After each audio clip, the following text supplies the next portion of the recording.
You know Gray Bar for electrical parts, but there's one more thing you may not be thinking of us for that can help maximize your next project's total value. Our pre-project planning services are designed to help you win the bid, save on labor costs, and keep your installers productive across your entire build. The sooner you call us, the better. Because when we're there from the beginning, we can anticipate your needs and help you solve problems before they become problems. Yep, Gray Bar does that.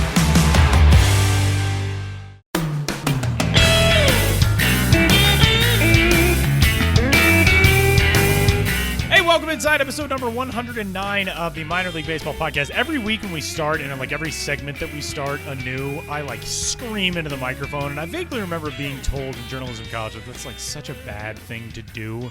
And especially like being the one who like edits and mixes this podcast every week. I'm like, why do I start like that? Then I can't equalize the volume at all. It's terrible. That's a habit I should break, Sam. I mean, these are things you think about that I could never.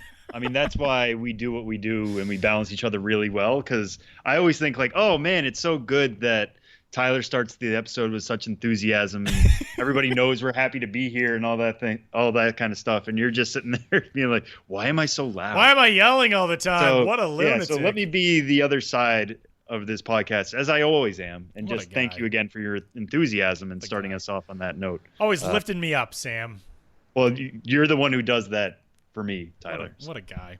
This turned into a love fest real fast. Yeah, look at this. Look at our positivity. That's good. I need that today because it's been like gray and kind of dreary and cold and windy and rainy here, and it's May, but it doesn't feel like May at the moment. So I'm glad we could start with some positivity today on the 109th episode of the Show Before the Show podcast from MILB.com, the home of minor league baseball. Hey, wherever you found us, thanks for tuning in. You can find the Show Before the Show, all past episodes, and anything else you would like to listen to from any past episode at MILB.com/podcast, as well as on iTunes and on the Stitcher app. If you head there and give us a rating and a review and a subscription, we will be your best friend forever, which in no way can be disproven. You just have to believe that it's true. So do us a favor and do those things. Give us a rating and a review and subscribe to the old podcast, and we'll love you always. So how's the week going out there, Sam? In New York City. It's good. It's good so far. It's not nearly as rainy here as it is out there in Denver. I've seen the pictures of that Rockies-Cubs series. Just seems a little nuts. It's been weird. Yeah, with like all the cancellations and like God didn't want them to play that series. That seemed a little nuts. Kind of what it feels like. Yeah, but otherwise, no, things are good here. We're rolling. It's starting to get into the time of the year. We'll have more on this later, but the draft is really getting on my mind lately. We won't touch on that in this episode. I think we're still a little too far out, but it's time to start thinking about that kind of stuff with, June just around the corner. So my head's on that. If you get a chance, read the Hunter Green profile in Sports Illustrated from a couple weeks ago. I'm sure it's online. I read the print edition because I'm still an old fogey. But that's just an interesting tale, not only in terms of, him as a prospect, what he can do both on the mound and at shortstop, but also just kind of what the state of baseball is right now and who they're trying to develop in terms of, backgrounds, states, all this type of stuff. There's a lot going on in that piece. I'd love to talk to anybody about it if they read it. I'd love to hear what people's thoughts are. Not something I wrote, but it seemed a little too much building him to be like a god. When he's still a high schooler. And I think those types of profiles can be a little dangerous at that age, specifically in baseball when you've seen so many guys. Brady Aiken is one of them. He was the first overall pick and now he's struggling at Class A. I mean, these things can fizzle very quickly. So it's interesting to read from that point of view as well. So anyways, that's just kind of what's on my mind this week. Tyler, what about for you? No, it's been a fun week. I feel like we had a week full of a lot of really big performances and a lot of like really weird storylines too, which we'll get into some of those as we open up this week's edition of Three Strikes, and we'll kick it off with our opening topic of this week's show, which is we have had some very bizarre and out of nowhere stories, but we've also had some really, really cool, just good games, good performances, good storylines coming out of prospects this week. Sam, what's your favorite one from this most recent week of the season? Yeah, this one happened just last night, actually. So we're recording on Wednesday. This happened Tuesday night. Indians prospect Tristan McKenzie struck out 14 batters in 6 innings. Not only that, pretty good. I mean, yeah, it's pretty good. You would think, okay, that's a really good start anyway. He only allowed a hit and a walk. I mean, these kind of go hand in hand, but like the whole profile was fantastic. 14 strikeouts, obviously a career high for him. It only took 92 pitches to get those 14 strikeouts. I think he struck out the side in the 6th, so it wasn't even just he got it all early and then guys figured him out. He was adjusting well. McKenzie, I've been a big fan of his since last season. I remember I did a tool shed on him there. He's a real lanky kid. He stands 6'5". He's listed at 165. I'm sure he weighs a little bit more than that now, but that's the type of lanky type of player we're talking about here. Pitching from the right side. Last year he posted a 1.62 ERA between Class A Lake County and Class A short season Mahoning Valley. This year they kicked him up to Class A Advanced Lynchburg. Still doing really well. If that start wasn't enough to prove that alone. He's the number 3 prospect in the Indian system. Has a good fastball. With his height, he's got plenty of projectability. A good curveball, good changeup. His control has been really special. I think the thing with him is it reminds me a little bit of C.J. Edwards or Carl Edwards Jr. Excuse me, with the Cubs, formerly of the Rangers, when he was coming up. Just dominant stuff. But people kind of wondered, would he be able to hold up as a starter? Would he be able to handle those innings? I think McKenzie has a better chance than Edwards did. First off, Edwards was not really well known when he went in the draft. McKenzie was the 42nd overall pick in 2015. So already we're talking about a different pedigree, starting off a lot better. But with the way he continues to churn out strikeouts, this 14 one just took me aback. I always thought he was really good and could certainly rack them up. But for him to do that this week just takes him to a whole nother level. Right now he's ranked as the number 50 overall prospect in MLB.com's pipeline rankings. If he keeps this going, keeps this sub 2 ERA going, a strikeout level of more than 1 an inning, we're going to see him jump even bigger, especially if he continues to handle this level, having not pitched more than 34 innings above short season ball entering this year. This is just really, truly outstanding stuff. And this was just, I think, the next piece in the legend that has become Tristan McKenzie, but certainly the biggest one yet. Yeah, there's a lot of guys we talk about in that system. I feel like we have barely ever talked about Tristan McKenzie on the show, and he's so good. And that also gives you kind of an indication of how much other talent there is as far as arms go in the Indians organization. I'm going to go with kind of an under-the-radar story. McKenzie, a guy who, is obviously you don't expect 14 strikeouts in 6 innings, but somebody who can put up a big day like that. I'm going to go to the Carolina League as well. Jason Martin of the Houston Astros organization, Houston's number 27 prospect, according to MLB Pipeline, had kind of one of those out-of-nowhere games for Bowie's Creek at the Class A advanced level on Sunday. 2 home runs all season going into Sunday, 3 home runs in his first 3 at-bats on Sunday. Didn't do it in some launching pad either. He did it at Myrtle Beach, which is a fairly pitcher-friendly ballpark, but a 12-6 victory for Bowie's Creek. 3 straight homers in his first 3 trips to the plate in that one, and Bowie's Creek had a lot more to do. Kyle Tucker continued a torrid stretch, the 30th overall prospect in baseball. He hit a homer, but it was just one of those big days for Jason Martin. Crazy thing about him, Jason Martin, who was an 8th-round pick of the Astros back in 2013, going into the 2016 season, throughout the entirety of his minor league career, he had hit 10 home runs. Last year, in 110 games with Class A Advanced Lancaster, he hit 23 and drove in 75. Now, obviously, very offensively friendly ballpark and an offensive friendly league with Lancaster, but still 23 home runs, even if you can call it fluky, that means in another level or another ballpark or another league, he still probably hits 15 to 18. So a big power step forward last season for Jason Martin. But that story is just kind of one of those stories that comes along over the course of a season where you think like, man, that's fun. And we might not see that again throughout the rest of the year with three homers in your first 3 trips to the plate. So I thought that was a pretty cool one for Jason Martin and Bowie's Creek. And, we're working the Sunday shift. It was me and Josh Jackson this week, and you get 3 homers in your first 3 at bats, and you're thinking like, oh God, what is this kid going to do the rest of the day? What if this is like the biggest offensive performance in minor league baseball history? But didn't turn out that way, but it still turned out to be a heck of a day for Jason Martin. Yeah, it's always funny when that kind of works out because we had one of those today. Player for Florida hit 3 homers in his first 3 at bats, and you're just like, where could this go from here? Could this possibly be like the first 5-homer game Right.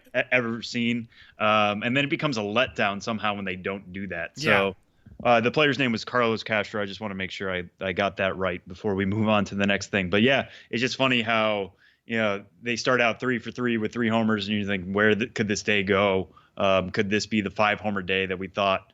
Or not that we thought, but that we think like is always around the corner, and then it somehow ends up being a disappointment when that doesn't happen. Baseball white whale. Yeah, I know. Yeah, one of these days it's probably going to happen. We've worked in the minors long enough where we've watched enough baseball now to the point where it's got to happen one of these days. But just based on like sheer numbers, it should happen. Right. Numbers of games, numbers of power guys. I mean, Yeah, but the important thing we always come back to is 3 homers is by far never a disappointment. It's always fun to see exactly who does it, what the conditions are, what's going for them, what's going against them, and trying to make that happen. So we've had a couple of those lately, and they always, some of them catch us off guard, and some of them are always like, oh yeah, this was probably coming in terms of a guy having a lot of power. So you never really know what to expect when any game starts in the minors. Strike 2 this week, Sam. The Atlanta Braves have been busy making a whole bunch of moves. Of course, the most notable, Ryan Howard, no longer a member of the Atlanta Braves organization. No, we're not going to talk about that one. We are going to talk about where some prospects have been on the move as of the last week and what is up with all that. Ronald Acuna makes the jump to Double-A. Luis Gohara joins him there, the pitching prospect. We just learned about that one today. What's going on with the Braves? Yeah, this has been really fascinating just because they had some really aggressive assignments at the beginning of the year, notably, Kobe Allard going to Double-A, Mike Soroka going to Double-A, Max Fried going to Double-A, all those guys skipping over Class A advanced. You could even make the case that Alex Jackson, the former outfield prospect they acquired from the Mariners, they pushed him to Class A advanced. Florida, which seems like a natural progression, but also you got to tack on that he's moving back to catcher, which is what his original position was when he was drafted. So they're not only just giving him a push in level, but also a change in position, which can throw guys all sorts of curveballs. But so they've kind of had a history of this year, or recent history, I should say. But you didn't expect them to do this much this quickly. So Tyler mentioned Acuna going up to Double-A Mississippi, Gohara going up to Double-A Mississippi. But Patrick Weigel, who was there, last year at Class A Rome, got aggressively pushed up to Double-A Mississippi at the end of the season. He's now at Triple-A Gwinnett. He's their number 15 prospect. Anthony Seymour, who's just a blazer. He's been given, an 80 grade for his speed. He was pushed from Class A Rome to Class A Advanced Florida. And he's 21 years old. He might be like the least aggressive push of this bunch. I think he's kind of taking over that spot left over by Acuna. But yeah, this is just fascinating that this system that we know is a rebuilding one. They don't necessarily need to be pushing these guys this quickly. They want to see them tested. Acuna, he had a really good year at Class A Rome last year, but missed most of the season because he was hurt. Had a really good Australian baseball league in the winter. I know the Braves pushed him a lot in spring training this year by giving him a lot of major league assignments. Played 28 games, had some pretty good numbers with Class A Advanced Florida, an 814 OPS, 3 homers, 14 steals, which should tell you something about his speed. But the way he's hit the ground running with Mississippi, yesterday he homered in his first Double-A at bat. He homers again in the first inning today. So he already has 2 homers in his first 2 games with the M Braves. I'm going to be real interested to see how Gohara kind of handles that. He also came over from the Mariners this offseason. So this is his first season in the system. Posted really good numbers, 39 strikeouts and 36 in the third innings to go with a 1.98 ERA in the FSL. But it's one of those things where you think, okay, yes, they're doing well, but we always wait towards the second half for these types of promotions to come. Maybe let them get their accolades, at least get their feet wet. I think what the Braves' philosophy has kind of been is, okay, once you prove it, it's no longer a test for you. We want you to be tested. We want you to see what it's like to go through some struggles because that's how they feel they're going to grow. So, yeah, they're getting really aggressive. The fact that they're all coming in 1 week, I think, is kind of a domino effect just because, they've decided Acuna's ready for Double-A. Okay, that leaves a hole at Florida, so that's where Seymour comes in. Okay, they decided Weigel's ready for Triple-A. Okay, that leaves a hole at Double-A that needs filling. So, okay, Gohara looks ready. Let's push him there. But yeah, this Brave system, it's going to be interesting to see how all these guys handled it. Acuna is certainly hitting the ground running.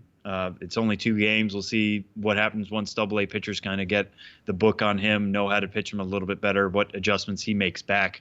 But yeah, if you're a Braves fan and you were hoping to see these guys climb the ladder, they're doing so a little quicker than you may have expected at the start of the season.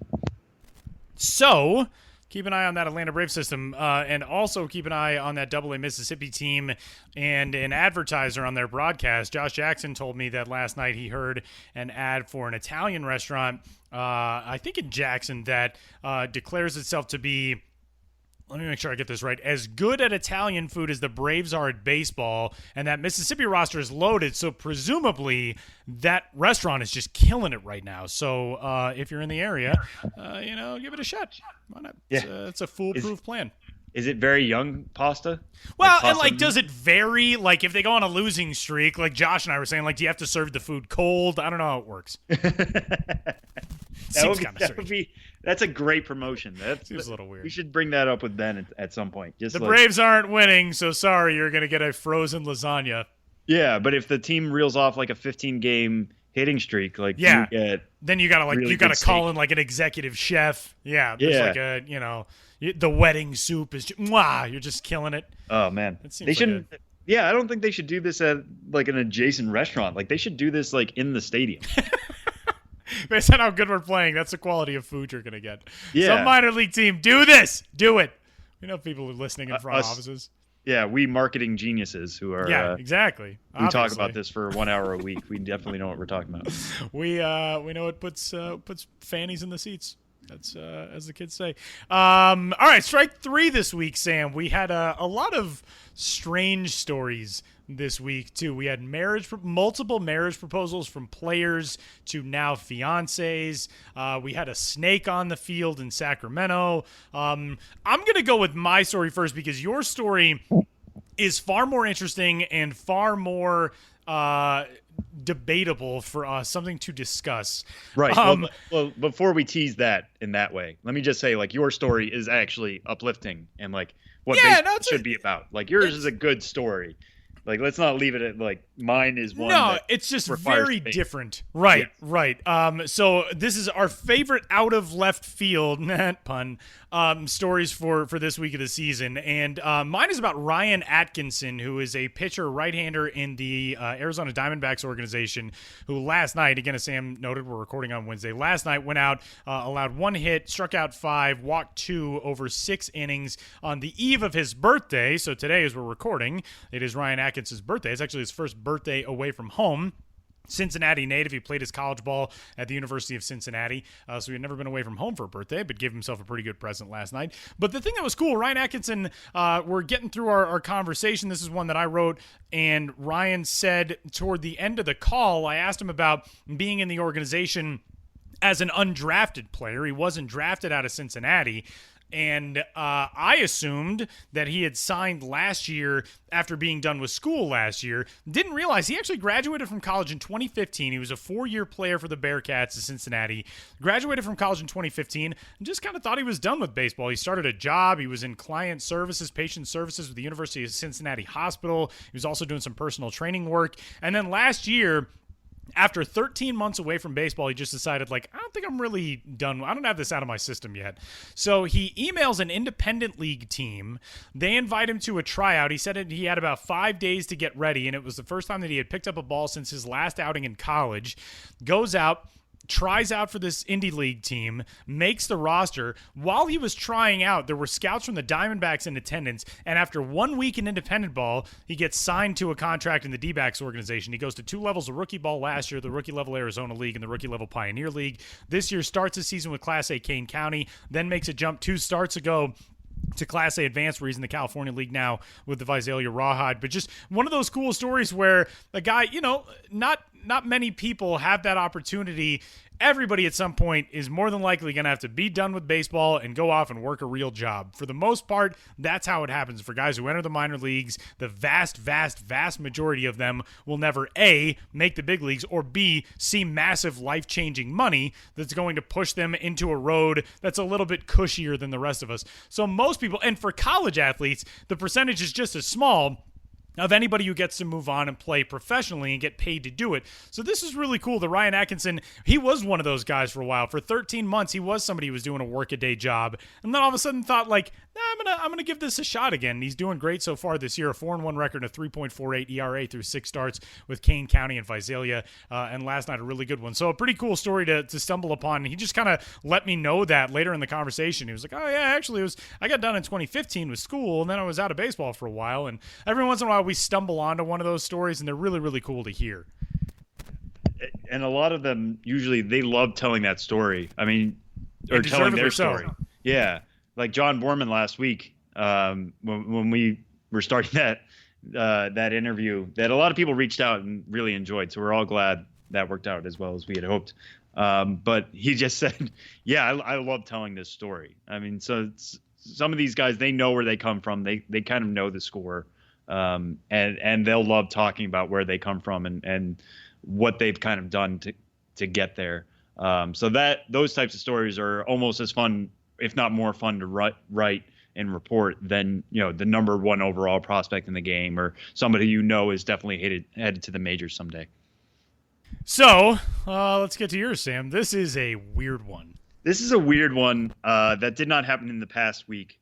It happened this month in terms of us putting it up on the site. Our friend and yours, Danny Wild, reported this out, I got to say, pretty thoroughly, because it was just such a wacky story that kind of got a little bit of internet fame, and it involved the minors, so we wanted to flesh it out a little bit. So what happened was back in April, about middle of April, so a little bit after the season started, Bowling Green traveled to Lansing, as they do, their Midwest League opponents. This happens every year. And while the team was out of the clubhouse, something had happened. They came back. A lot of their sunglasses were missing. Somebody's GoPro was missing. There were a couple of hats that were gone, and it's a bummer when that happens. You leave the clubhouse expecting that to be a safe place where everything's going to stay, and you come back and these were Oakleys that were missing. These were not like some cheapo sunglasses that you got on a cruise that have those neon yellow sides to them. These were some good sunglasses that these guys had that they sometimes need for their jobs. And they had just completely vanished.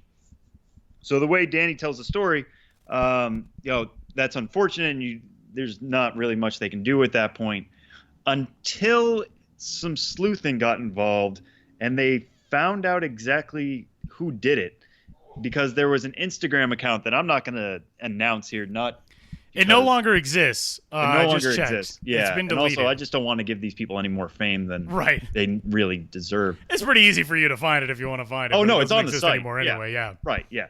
But they put a picture of themselves at the ballpark, dressed very swankily. I'll say that.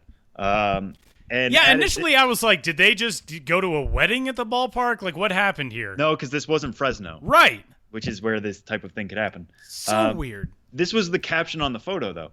We snuck into the locker room and may or may not have swiped a couple of Oakleys, but it's fine. We're fine. Now, if they had done that, it would have been like, that's pretty dumb. Like, anybody who follows you on Instagram is going to find out exactly, or is going to know it was you if this ever went public. But not only that, they tagged the stadium. They geotagged the stadium. So anybody doing the investigation and trying to find these stolen items could just be like, okay, well, let's just see who was around. Sometimes people like to show off. Yep. That's what happened. This couple the best decided dumb that criminals are the dumb criminals who admit and out themselves on crimes on social media. Those are the best dumb criminals of the 21st century. Like, you could, yeah, I don't know if there's like a modern day Scooby-Doo now, but like you could pitch this Scooby-Doo and it would be like, no, because this is like a 2-minute episode. There is no like unmasking or like, oh, I would have gotten away with it had it not been you crazy kids. Like, it was so easy to find exactly who did it. As far as we know, Lansing police told Danny that there were no arrests. Most of the items were returned. Some guys had to be reimbursed for the stuff. So I think it has a happy ending in terms of they were all cool with it in terms of the way it ended. But just don't do this. Don't steal. Yeah. Yeah, that's kind of like the overriding thing. Right. Like, number it wasn't 1 through yours 5. to take in the first Don't place. steal. Just don't steal. And just like number 6 is don't post about crimes online. Don't commit crimes and then don't post about them on the internet. In regards to, this is a line that I actually missed from the story, but oh boy, what a stunner. In regards to the attire from Danny's story, quote, the suspects are believed to be students at a nearby university and reportedly were visiting the stadium for a fraternity event.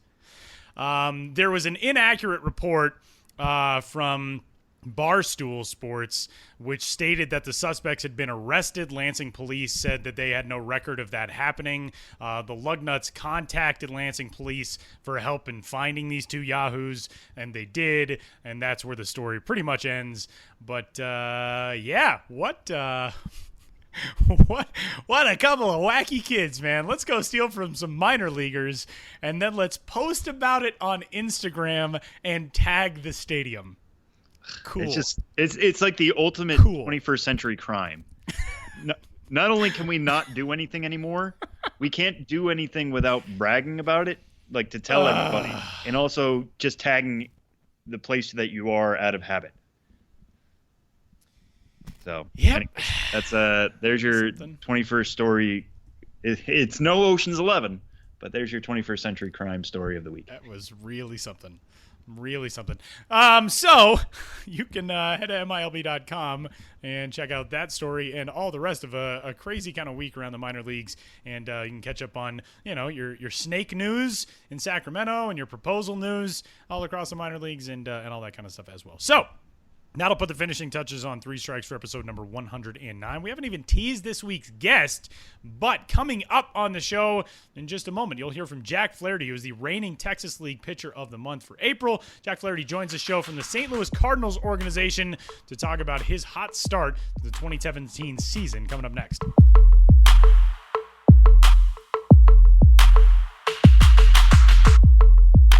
Well, joining us from the St. Louis Cardinals organization is the reigning Texas League Player of the Month, Pitcher of the Month, I should say, for the month of April. Jack Flaherty joins the show, who has just cruised so far through the start of the 2017 season with the Double-A Springfield Cardinals. Jack, what's going on? How are you?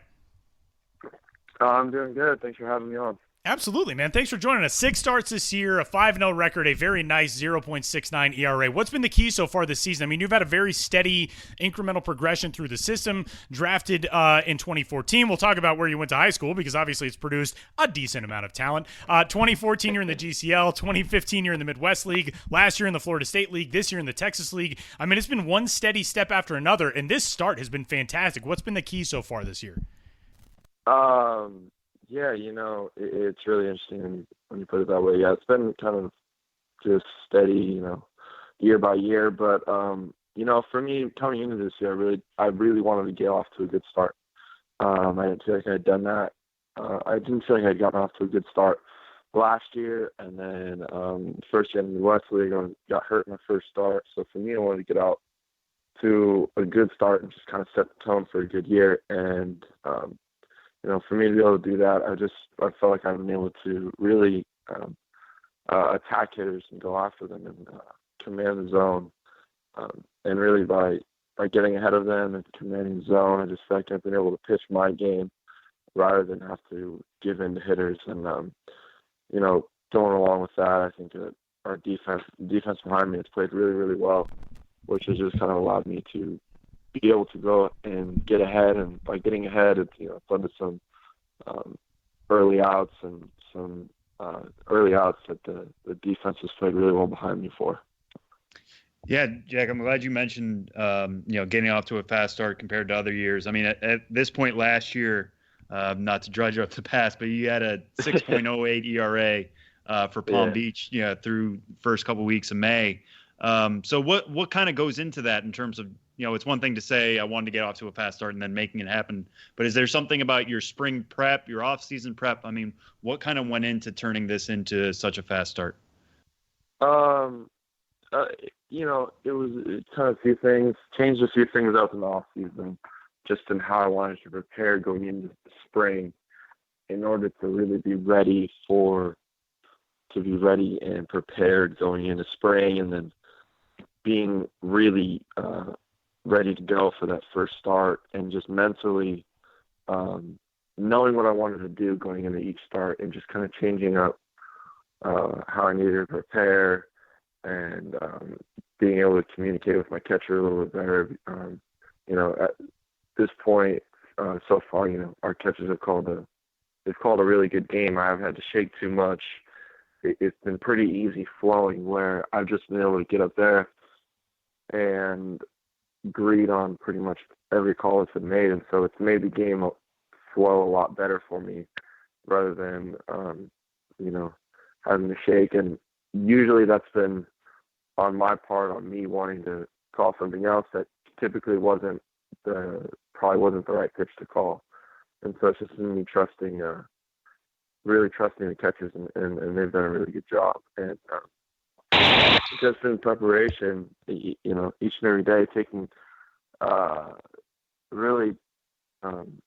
time to work on my routine in between starts to make sure that I'm ready each and every time that I go out, and I'm fully prepared.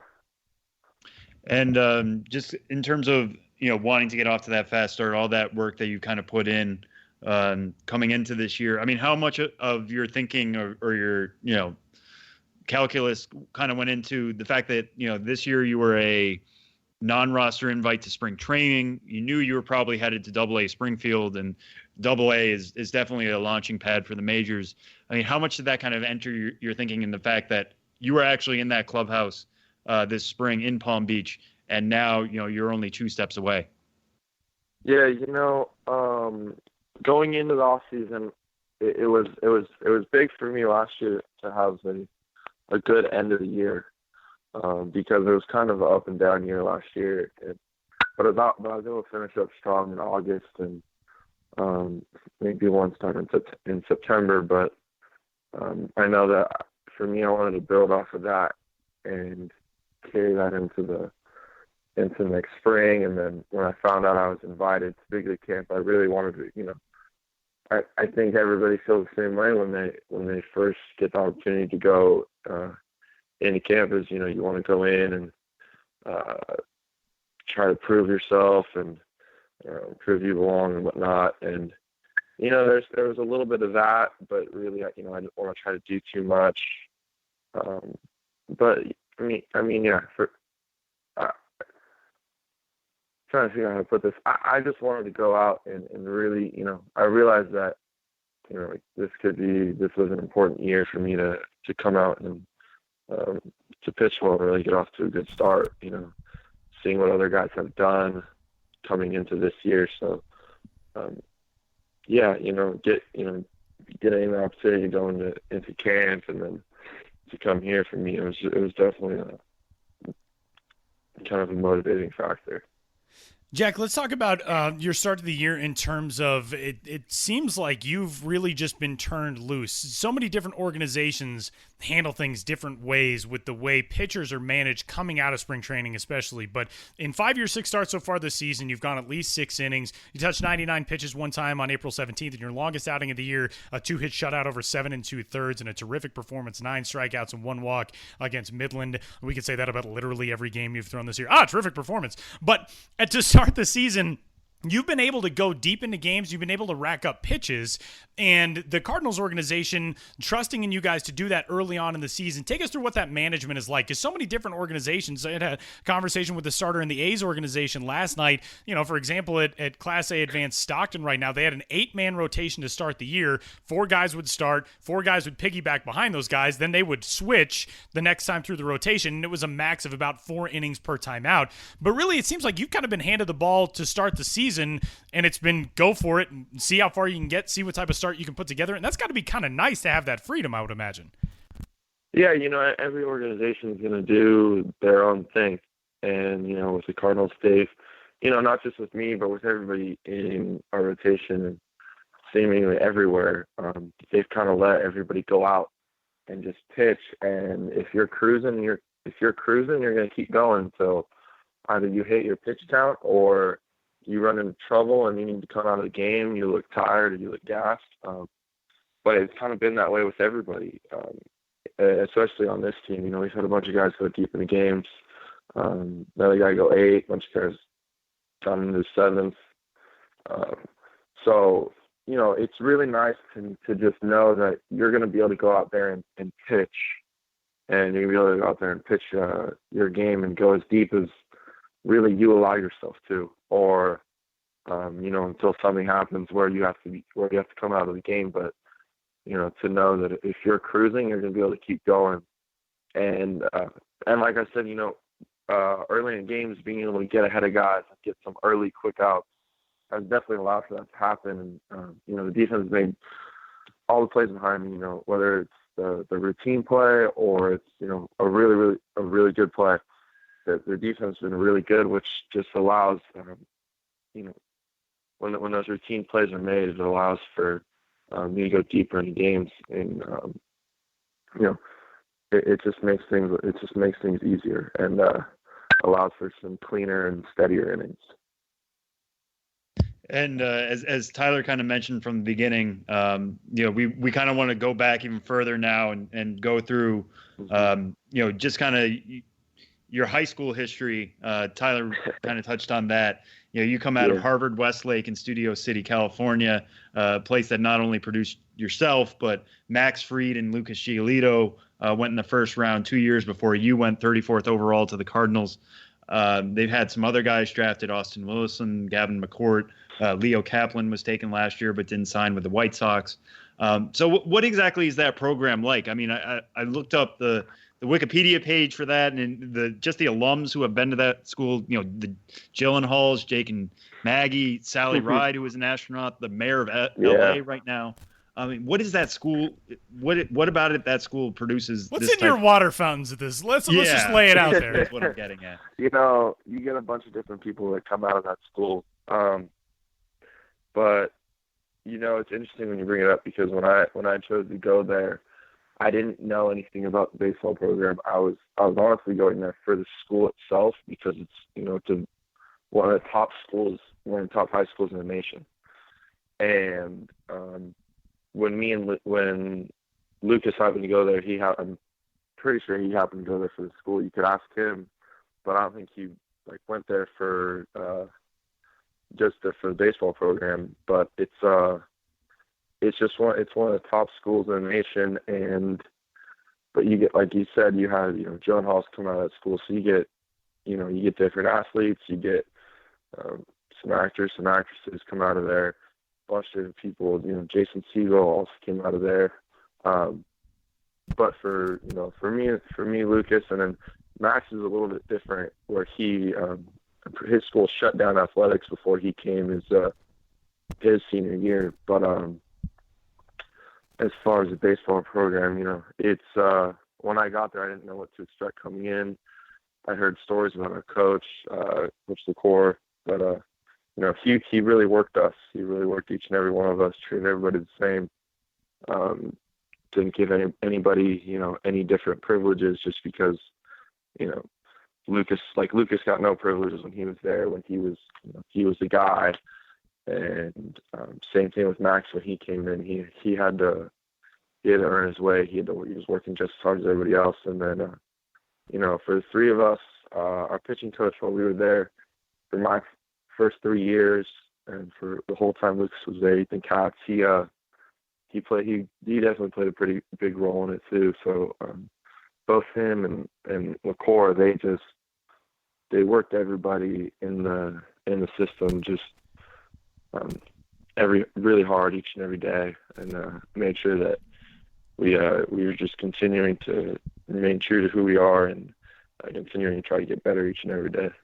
Well, I have to ask you a ridiculous question before I ask you a serious one, but we had Lucas on the show, and we talked about this a little bit with him.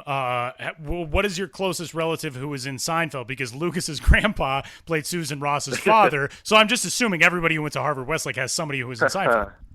No, not even. No, I'm not. I don't have anything like that. No. Well, what's that it like? Was a completely selfish question. It was. I will completely admit that. What's it like, Jack? I mean, to get a chance to not only grow up with those guys and go through the prep ranks with them, but watch them get drafted and then watch them be, I mean, Lucas was the centerpiece of one of the biggest deals of the offseason in 2016, right. 2017. How much you get to keep in touch with those guys and how much you get to follow what they're doing during the season? Because I think to the average fan, a lot of people probably assume, oh, yeah, I mean, you get done with a start, you go check on your phone, see how Lucas did, see how Max did, whatever it is. But it's tough in season to keep up with what's going on with other teams. How much do you get to follow what those guys are doing and stay in touch with them? Well, I mean, I stay in touch. We're all really close. I stay in touch with them all the time. We all live within. We all live relatively close to each other in the off season. So I see them all the time in the off season. We hang out all the time. We're always together, and it's one of those things where like I've stayed close with them. Lucas, I've been close with since I was a freshman in high school. And then when Max came on, we've been close since then as well. But, I try to keep up with how they're doing.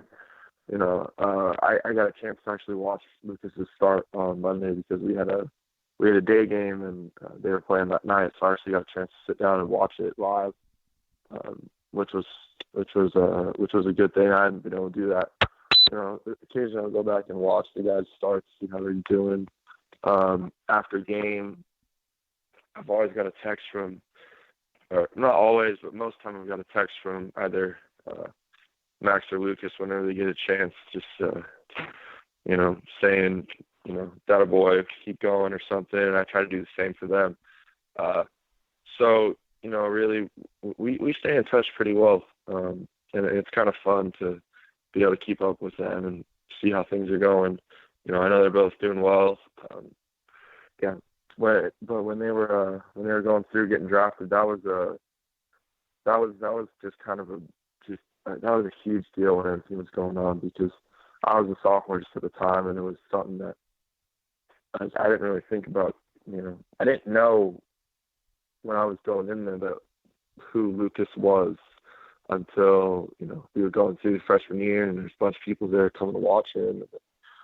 When everything was going on, it was just it was crazy to think about. But I think things have worked out pretty well for him, and then same thing for Max. I'm proud of both of them, and I wish them both continued success. And it's a rare thing when that happens where we all end up at the same school, but it was definitely fun. And Jack, we'll kind of leave you on this one. It's more of a kind of practical question, just in terms of what your schedule is like, going forward here. You guys had a game yesterday in Tulsa.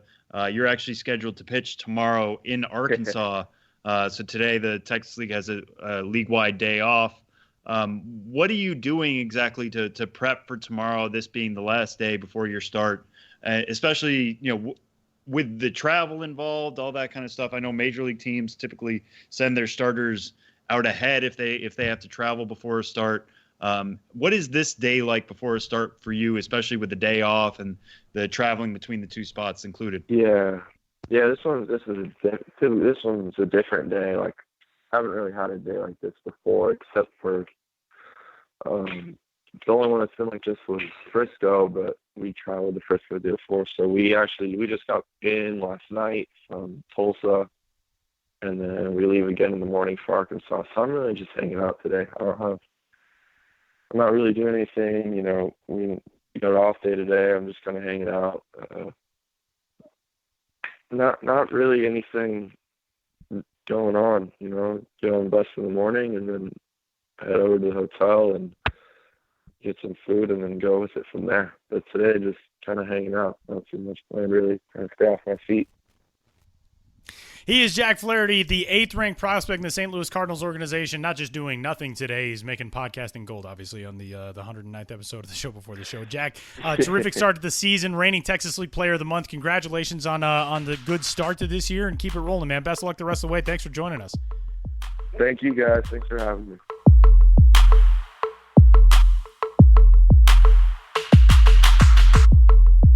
Jack Flaherty, you can find him on Twitter. He is at Jack9Flaherty. Jack, the number 9, Flaherty. And a big thanks to Jack for joining us. I don't think my high school even has notable alumni on its Wikipedia page. That's how lame my high school was. I don't think anybody notable has ever gone to my high school. Yours has a Wikipedia page? I think so.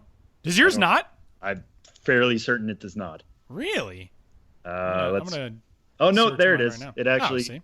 It is not the first Palmer High School you will find on Wikipedia. It is, in fact, like the 4th, but it's there. Notable alumni, we have two. Who are yours? Anybody we've heard of? I know both of them because that's how small my town is. One of which was my member of the Massachusetts House of Representatives, Todd Smola, and the other was Noah Liss, a contestant on The Voice Season 6, whose mother used to take care of me and my sister at daycare. Wow. So that's adorable. That's how my town rolls. We got nothing. Got nobody on mine, which probably says a lot. But a big thanks to Jack Flaherty, who is very interesting. I mean, just to get the perspective on what it takes to start hot. Especially after, like you said, this time last year, it was a really, really rough start to 2016 for Jack Flaherty. But, man, his start to 2017 has been fantastic. So you can go give Jack a follow on Twitter. And that brings us to a segment of the show where we would ordinarily talk with our good buddy Benjamin Hill. We will not have Ben on this week. Ben is in transit. He's headed out to the California League, so we're not going to get a chance to catch up with Ben this week. But Sam brought up an interesting topic, and one that we will discuss in kind of generic terms, which is the best teams and the best systems right now in minor league baseball in terms of winning percentage. We talk so often about the quality of systems just based on the talent there.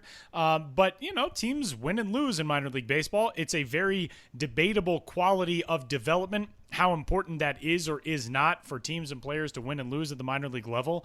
But there are organizations that seem to generally be successful with their teams winning a lot in the minor leagues, and a lot of organizations that just kind of focus on individual development for teams. But Sam sent along the organizational standings as of Wednesday, winning percentage for teams in the minor league. So this is 4 minor league clubs for each one of these organizations so far. Class A Advanced, Double-A, and Triple-A. Those are the only 4 levels that are in action right now. So each of these teams right now, each of these major league teams has 4 minor league clubs we'll be sort of discussing as to what this means. But the Boston Red Sox, the top winning percentage club in baseball right now at the minor league level, is .612 winning percentage. The Arizona Diamondbacks are number 2, .592, and the Philadelphia Phillies are number 3 at .589. Those are the top 3. Bottom 3, the Miami Marlins, .422 winning percentage, the Texas Rangers, .414, and the San Francisco Giants, a .400 winning percentage combined among their minor league affiliates in Class A through AAA. What does this say, Sam? What does this tell us, if anything?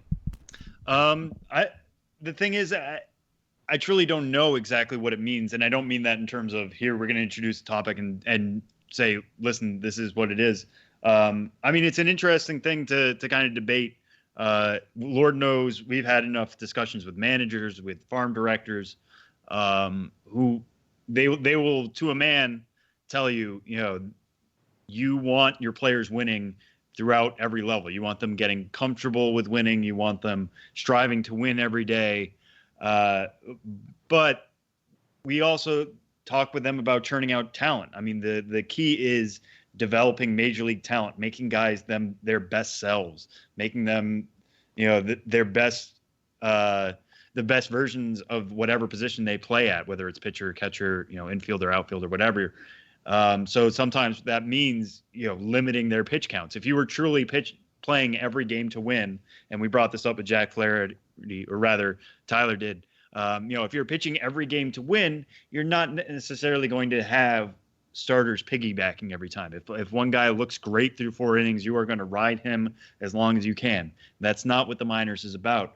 It really is about trying to meld those two ideas, trying to make winners, but also trying to make major leaguers. And sometimes that means protecting them, and sometimes that means telling them they're not allowed to throw a pitch because it's not there yet, or they want you to focus on 2 other pitches, or they want you to focus on going the other way, or they want you to focus on bunting.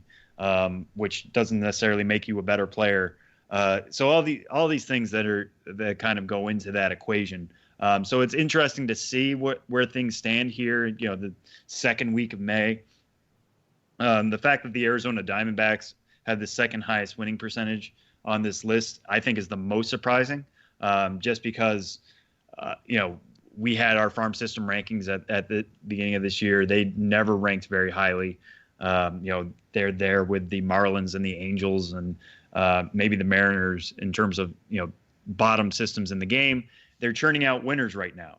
Jackson is 19-12. Reno is 20-13. Kane County is 17-12. Visalia is 18-14. That's pretty well down the line. That's not like one team is giving them giving that system all the wins. That can only mean good things for the D-backs in terms of developing talent. I still don't think they're quite there in terms of having a top 100 prospect.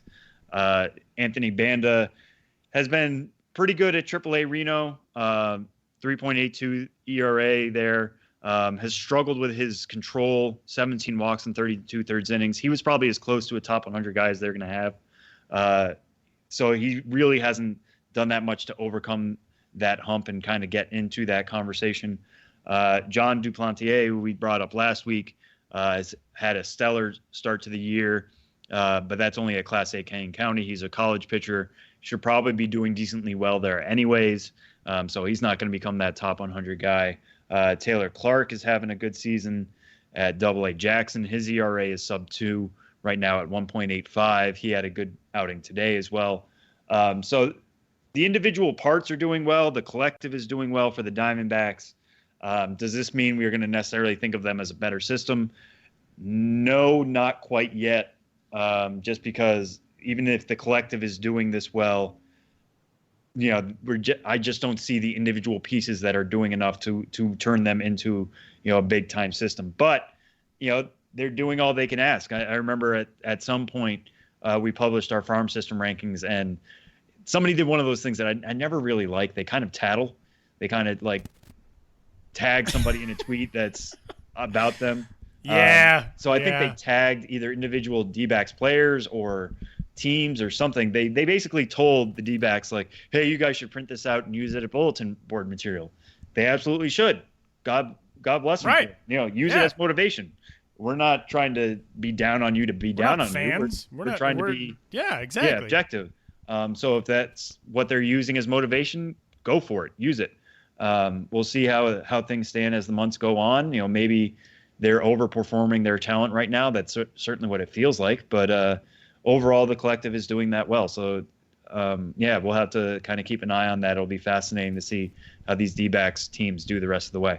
Yeah, it's a very interesting metric that doesn't necessarily tell you much, if anything, about the quality of a system as a whole, but it's sort of fascinating how systems sometimes that don't have top level talent, top end talent, are systems that still figure out how to win.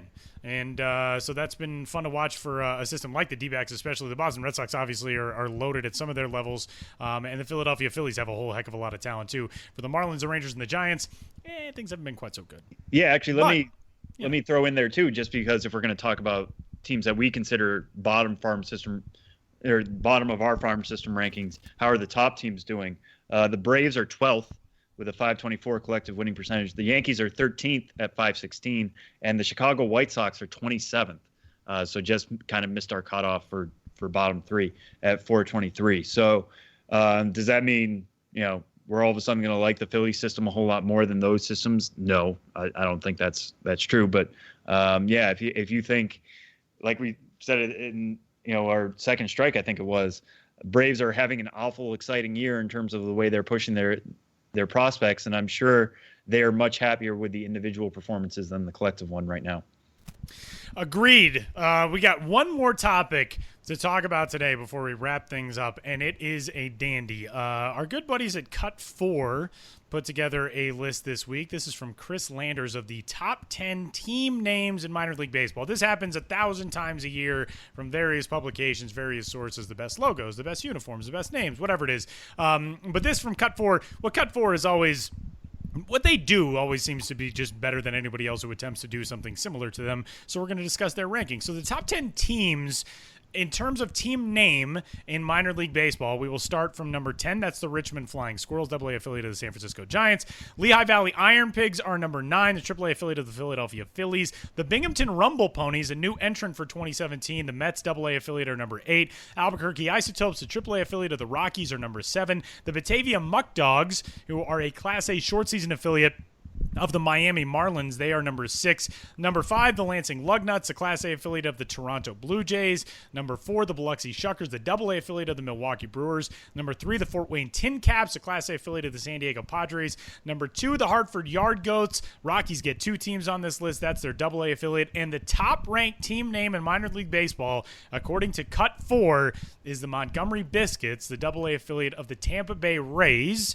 Sam, your thoughts? I have some issues behind really the top 2, but I don't think you can go away from Biscuits, man. Biscuits is they nailed it. Montgomery Biscuits nailed it. Everything about the name, the logo, the uniforms, everything. Yeah, I mean, I don't necessarily disagree with the Biscuits being on here. I mean, they wanted to say it was definitive. It's very subjective. Anybody who comes up with this list is going to have a different 10. It's going to have a different 1. It's going to have a different 2, whatever. I was pleasantly surprised to see the Fort Wayne Tin Caps where they are. I just love the name Tin Caps, not only because it just sounds so different, but not completely kitschy like Yard Goats. There's a legitimate reason behind it. Johnny Appleseed, whenever you see him in folklore, always had basically just that pot on his head. And so that's what they're alluding to there. They also get to use, an apple with a pot on it. For some reason, that just speaks to me. Probably because I love apples, but I really not because I love Matt Damon or anything. We're getting deep here. I don't want to go that deep, but no, I was happy to see them at 3. I think Kelsey tweeted, her and I once went to an elementary school to kind of talk about our jobs, and we just thought, listen, they're elementary school kids. We're going to bring along some MILB logos just to be fun and show them, how wacky this job can be. And they all got most excited about the Montgomery Biscuits just because that was so out there for them, but also so cool looking in terms of a logo. Once they figured out that the tongue was a stick of butter was just made their day, I think. So the fact that it speaks to us as adults, speaks to the kids, I think that's exactly the sweet spot you want for a minor league team. So yeah, kind of cool to see the Biscuits rewarded in this way. But I think you said you had some problems with it, Tyler. Yeah, I mean, like you said, anybody who ranks top 10, it's going to be a different top 10 for everybody. I have not come around on Rumble Ponies. I figured at some point I would come around on it. I've come around on pretty much every other name. Man, I can't get behind Rumble Ponies. I don't know what it is about it. So that one kind of irks me. I think the Isotopes are way too low. I love that name, especially being that it was inspired by a Simpsons episode. I can't get enough of that name. Muck Dogs, I'm also a little non-committal on. That seemed like it came from the era where minor league baseball teams were starting to go crazy with the names, but they didn't really have a cogent theory behind how to do so. Apparently, and I didn't know this is in relation to, I guess in Batavia, New York, they grow a lot of onions, and there are urban legends that dogs live in the mucklands, which are where the onions grow, apparently. So that's where it came from. But I do think there are certain team names in minor league baseball that are classics even though they've come from this era. And the Lansing Lugnuts at number 5, I think that's one of them. I also think as far as a newer entrant goes, I love the name the Columbia Fireflies. I think it sounds like a name that would have been just as applicable in 1898 as it would have been in 2015, 2016 when that team came around. So I wish the Fireflies were on this list. I think it's a good list, but like you said, everybody, if you had to name your top 10 logos, your top 10 uniforms, your top 10 team names, it's going to be, everybody's going to have a different one. Yeah, let me just throw out there one that I don't think was on. No, it wasn't on there. That I just love. I've always loved it ever since I found out about it when I was a kid. The Augusta Green Jackets. It's just too perfect. I actually just learned the meaning of that when I got into the minor leagues. Like, I never even really had thought about it. And then when I got into the minor leagues, I talked to somebody who used to work in Augusta and was like, oh, it's a Masters reference. And I was like, right. And the logo, he's wearing a green jacket. Oh, no, it's like, the it's bug. Too perfect. It's the point where I think you kind of overlook it. I mean, if anything, if you ever are wondering why so many teams are changing their names on a yearly basis, just look at this article. I mean, the fact that the Rumble Ponies, the Shuckers, the Yard Goats are on here kind of points to the fact that new feels cool. New is going to stick with you much better than, the kind of old standbys. Even if, the Muck Dogs are kind of on there and a couple other teams, Flying Squirrels that have been around at least for a little bit. But yeah, if it's new, it's going to speak to you much more. And I think that's why Augusta kind of gets looked over. It's just because like that was really cool for a couple of years. And then now it's just another team name that it's kind of been usurped, but I would have loved to have seen them in the top 10. We could do an entire episode of best logos, best uniforms, best team names in minor league baseball. You could really devote an entire podcast, not just an episode. We could have an entire series of podcasts dissecting names and uniforms and all that kind of stuff. Remind us in November.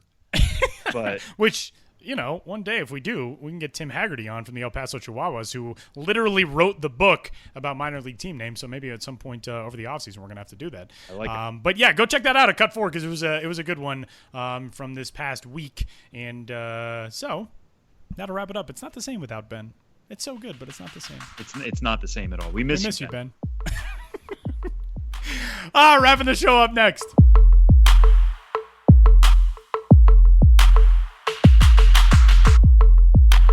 Getting set to finish off episode number 109 of the Show Before the Show podcast, the first segment that I've ever opened without screaming into the microphone.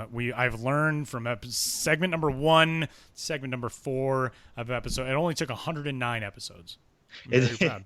It's been a learning podcast. 436 segments or something like that. It's been a podcast of growth.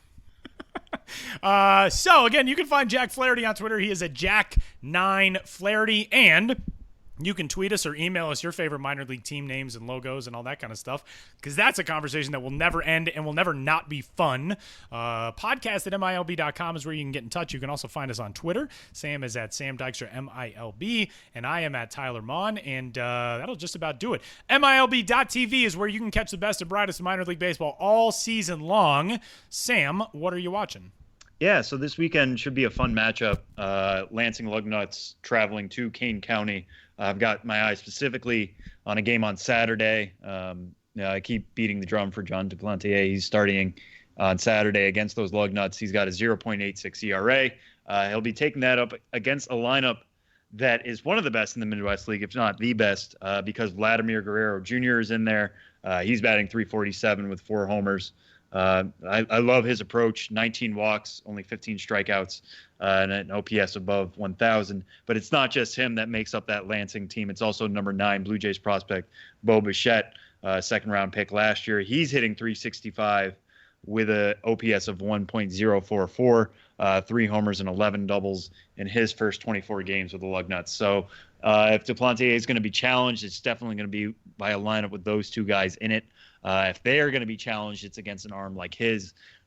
It's definitely one of those exciting matchups at the lower level that you see some major league parts there for sure. Now, how do they interact with each other at their stage of development for being that low? That'll be a fascinating watch, I think, this weekend. What about for you, Tyler? I like it, Sam. I am going to go a little bit local in terms of where I am, but I'm going to go to the Pacific Coast League. And we knew coming into the season that there was a chance that AAA Colorado Springs in the Milwaukee Brewers organization was going to be fun to watch and have some really, really good talent there. But we counted on that being primarily on the position player side, I think. We knew Josh Hader would be there. He's fun to watch as a pitcher. Brandon Woodruff was going to be there. He's fun to watch. But it was going to be Brett Phillips. It was going to be Lewis Brinson and Ryan Cordell and all these names that were rolling through on the position player side. I want to make sure that I properly credit this, but Matt Eddy from Baseball America tweeted out last night the top 10 minor league pitching staffs through 30 games or thereabouts, according to park-adjusted ERA+. And would you imagine the Colorado Springs Sky Sox, and arguably the most difficult hitters environment in all of minor league baseball, lead the minor leagues in park-adjusted ERA+. 137 is their mark. They're one spot ahead of West Michigan at 136. Albuquerque is at 135. So two of the top three teams in park-adjusted ERA+ for their pitching staffs, playing in two of the most difficult offensive environments in baseball for pitching staffs to even attempt to contend, come from the Pacific Coast League in Colorado Springs and in Albuquerque. And coming up on Saturday, you'll get a chance to watch Brandon Woodruff at home at Security Service Field in Colorado Springs. He and the, as of today, when we record, 20-8 Sky Sox will take on the Sacramento River Cats. Brandon Woodruff so far this season, 5-0, 1.83 is his ERA so far this season. They are a fun team to watch in the Springs, and you can check that all out at MILB.TV. So that'll wrap things up on the 109th episode of the Show Before the Show. Big thanks again to Jack Flaherty for joining us. We'll get Benjamin Hill's take on the Cut 4 list maybe next week when Ben rejoins the show. Ben, we miss you so much. Yeah, and be sure to follow Ben, too, at Ben's Bins. He'll be all over California with his travels, maybe meeting up at some point with Josh Jackson. We'll kind of have to keep an eye out for that. A visit to the West Coast Bureau. We have the New York Bureau, the Rocky Mountain Bureau, and the West Coast Bureau. But yeah, we wish Ben all the best on his trip, and you can certainly follow him. He'll be having all sorts of content from his various stops in the Cali. He's Sam Dykstra. I'm Tyler Mon. We'll talk to you next week.